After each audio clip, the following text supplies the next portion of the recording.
Sir आपल्या चांदवड तालुक्यामध्ये पाण्याचे टँकरची काय समस्या आहे, काय सांगाल? नमस्कार. सध्या आता जून महिना सुरू आहे. आपल्याकडे टँकर एप्रिलपासून सुरू झालेले आहे.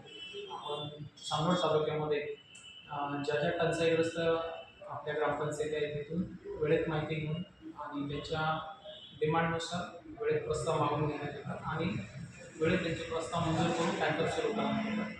सद्यस्थिती अशी आहे की आपल्याकडे सध्या 13 गावं, 8 वाड्या अशा ठिकाणी 10 गाड्यांद्वारे टँकरच्या खेपा सुरू आहेत आणि एकूण 24 फेऱ्या ह्या गावामध्ये केल्या जातात.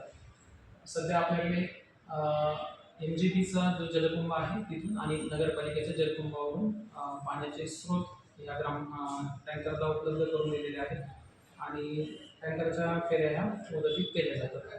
आताच घेतलेल्या आम्ही माहितीनुसार जूनमध्ये हा आकडा वाढण्याची शक्यता आहे, कारण अल्निनोचा पण प्रभाव आहे आणि अजून ते पावसाची सुरुवात झालेली नाही.